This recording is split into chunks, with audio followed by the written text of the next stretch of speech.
The other guy who spoke to me, but he's not based in Oman. He is in United States. Okay. Now, he sounded very classy, and the thing that he surprised me was he's like, I saw your video about Oman and all that. He said, "Do you know Qaboos was gay?" I was like, "Sorry, what?" He said, "Sultan Qaboos. Do you know that he was the only gay monarch?" I was like, I thought he was trying to pull my leg or something. I said, like, is this a rumor, urban legend? And then he sent me a link. Okay, I'll share the screenshot. This is taken from ALBAWABA, the node, okay, 20 years, the gateway to the Middle East. And the title is, "Was Oman's late Sultan the only gay monarch in the world? And why do people care?" It's written by Riham Darwish, published on 12th January 2020. Okay, it says, the Sultan's brief childless marriage inspired rumors regarding his sexual orientation. Okay. Now I'll read the article and I'll give you my thoughts about it. It's saying, see, now before I even read the article, I just want to tell you that your response to this article would be based on which side of the argument you are. If you are if you're a hardcore Muslim follower and you believe in the teachings of Islam, you will say that this is false and being gay is evil and it's bad. However, if you're liberal-minded, even if you're Muslim, but you're liberal-minded and you're open-minded, and you'll be like, it's none of anyone's business. It's his life. He can live the way he wants. So anyway, look, I don't want to disrespect his memory, but I'm just bringing up something an Omani shared with me, which I didn't expect. So that's why I'm reading the article. So it says here, although Sultan Qaboos' sexuality has been open to questions for decades, the recent death of his 79-year-old Omani Sultan Qaboos bin Said Al Said on Friday night has reignited a conversation surrounding his life. Then there's a Twitter screenshot. Josh tweets deeds, not words, at Gesta Nonverba. He says, Sultan Qaboos bin Said Al Said of Oman, the Arab world's longest-serving ruler, died at the age of 79. He died unmarried without a heir, and despite long-standing rumors that he was gay, homosexuality in Oman remains illegal and can be punished with a jail sentence of up to 3 years, which is pretty liberal, considering in Iran, it's, you get killed, they'll just push you off a building and kill you or hang you, or, Saudi is also the same. UAE, I don't think it's a death, but it's definitely, there are punishments. You're not allowed to say it openly that you're gay. Although I do know a lot of gay Arabs. I've seen them, met them, talked to them like normal. Okay. So ruling Oman since 1970, Sultan Qaboos' sexual identity has often been the subject of speculation, mainly because the Sultan had only one short childless marriage to his first cousin, Nawal Bint Tariq. Okay. I don't know why they marry their own cousins. You end up having abnormal children, at least as per science. But I guess they are okay marrying their own cousins in Islam. But anyway, okay, maybe I'm wrong. You can tell me if I'm wrong. Then the next screenshot of a Twitter is Count Monte Cristo at the rate Steve Boss 88, Steve _Boss BOS _88, replying to, okay, whatever. Succession has always been a problem. He was gay, had no children. Everyone in the Middle East knew he was a typical Gulf ruler who took the spoils and had obligatory yachts and billionaire accoutrements. Okay. Then over the last 40 years, rumors claim that Sultan was leading an openly gay life without coming out publicly, although he never confirmed or supported by proof. Details about Qaboos' affair with several men have been discussed online. Like this guy who spoke to me, he told me that Qaboos had plenty of boyfriends, and he even, I don't know, was a witness to it or something. But, then again, having a boyfriend or having a girlfriend or having a preference, I don't see it as a big deal. But although in Islam, they would say it's, very bad thing. Okay. Then Andrew Robert Francis at the rate T8NT Rayner. Sultan Qaboos was a fascinating political figure, pillar of stability around the world, and supposedly the only gay monarch in the world. His death is a major political event that has potential to create more chaos in the Middle East. It has not created chaos, actually, but people are very unhappy. Then Asia Elects at the rate Asia Elects. Oman Sultan Qaboos bin Said Al Said has died at 79. He's ruled the country for 50 years. Why am I? I didn't sleep. Okay. And is the longest serving leader in the Middle East, Oman. All these tweets were on 11th January 2020. I'm a little late to the party, it looks like. 1 year, almost 1 year. Okay. Even though many online commentators describe the Sultan's sexual identity as open secret, homosexuality remains illegal in the conservative Gulf Sultanate and is punishable by law. Then Dr. E.J. Odell @Emily Jodell, January 11, 2020 says, are you gay? Have you told anyone or are you in the closet? Under Sultan Qaboos, gay people went straight to jail. Ironically, that's Oman. That's dictatorship Western analysts, academics, and journalists are praising. Okay. The Western people, they have an open-minded kind of society, slightly too open. So anything that goes against them is a closed society. Okay.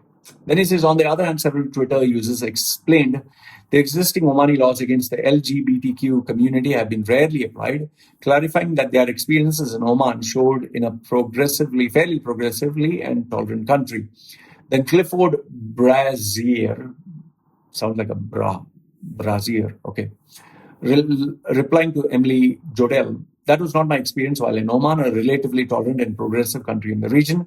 Yes, there are existing laws, but rarely applied. Suggests that there are plenty of places to focus on first. Example where LGBT face death penalty. Okay. I would say Oman is slightly progressive, just like UAE. As long as you mind your own business and keep everything hush-hush, nobody minds. That's why there's prostitution in the UAE. You can do whatever. I had plenty of girlfriends, live in relationships. Nobody bothered me as long as I kept quiet. So you can imagine with a face like this. I still lived in UAE. So he says some activists argue that Sultan's sexuality should have been pushed him more to come out publicly as his wealth. Political power could have helped efforts to decriminalize homosexual relations in the Middle East.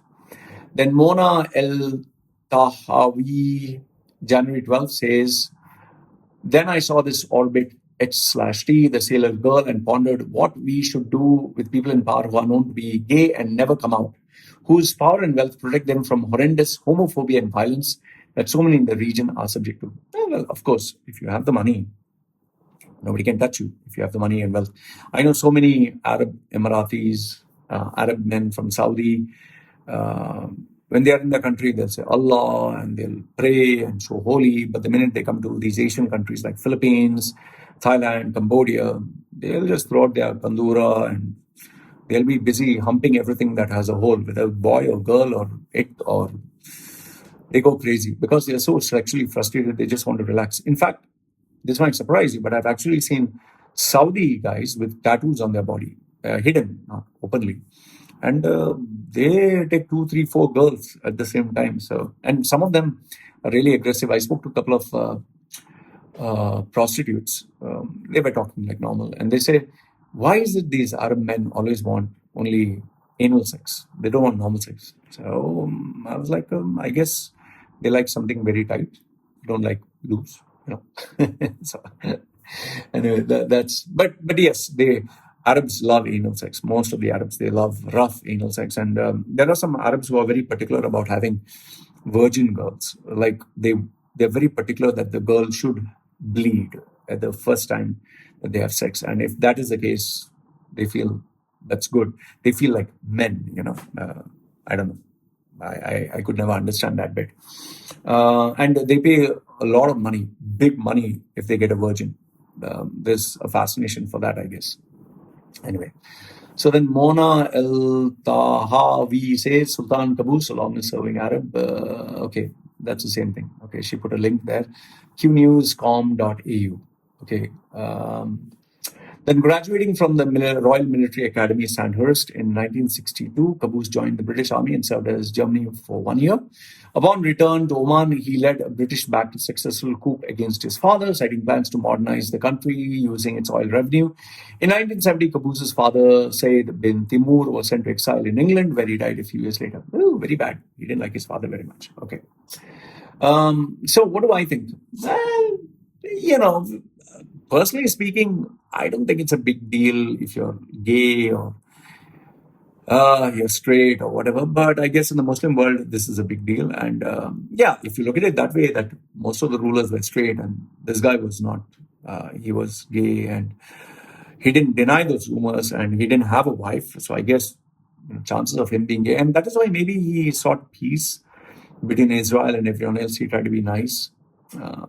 His personality, his quirks, kind of do come out slightly gay, which is not bad. But then again, I guess Arabs and Muslims don't take it very kindly to that. They look at it as an insult.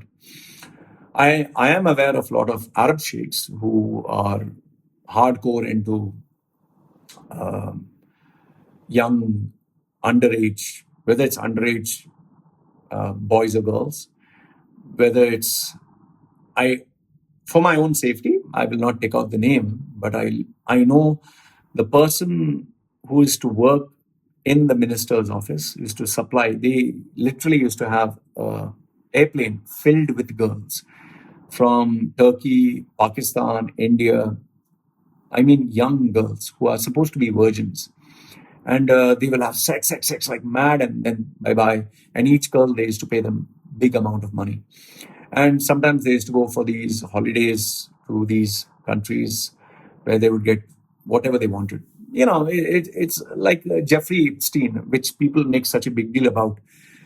But the fact of the matter is, when you have that much kind of money, all your fantasies can be taken care of.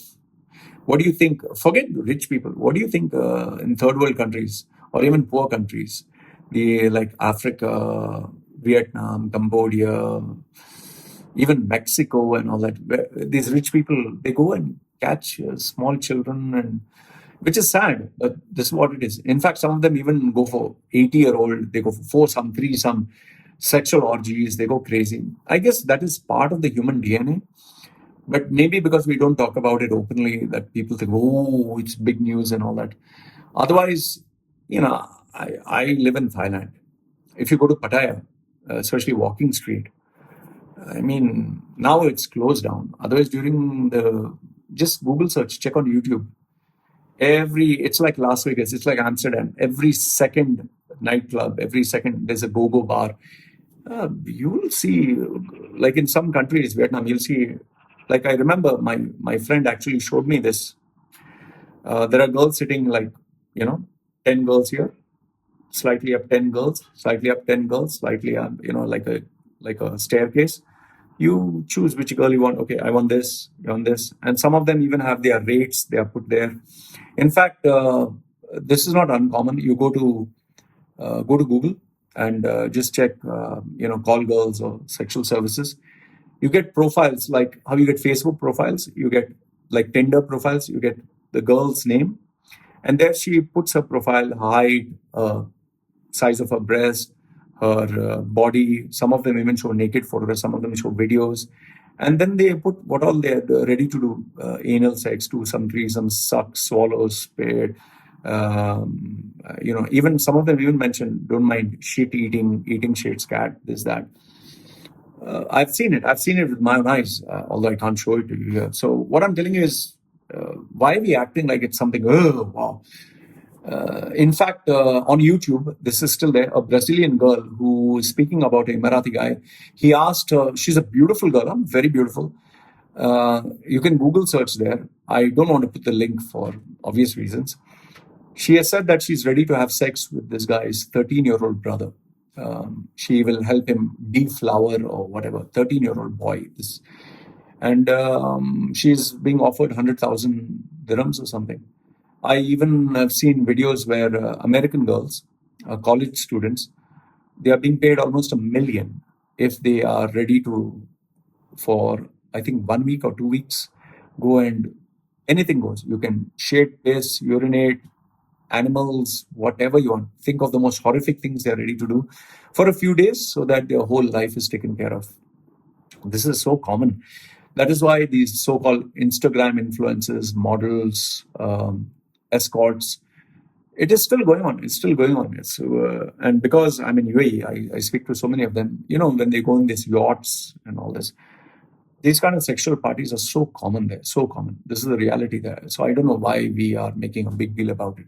Anyway, I wanted to share this with you guys. Let me know your thoughts in the comment section below. Do you think I'm right and do you think I'm wrong? And this is what I wanted to share. So look forward to hearing from you. And if you have any information, please let me know. And yeah, one last thing. It seems there are some protests going on in UAE of some companies. They shared the videos with me. But out of safety for these guys, I don't want to share the videos because it's a fresh new incident. I think the company has not paid the salary. So there are a couple of protests which are going on. I'm just waiting because, the people who take the videos and they upload it, they can get into trouble. So I know I can put it up and get views, but I'm more concerned about the guy who shot the video and, he'll be jailed for years and years. So if you have any more information with regards to what is the protests that are happening in Dubai, near Dubai Mall, let me know and I'll update you as soon as possible. Having said that, this is me from Loy Machedo, whatever, loymachedo.com, signing off. You guys take care. Keep me updated.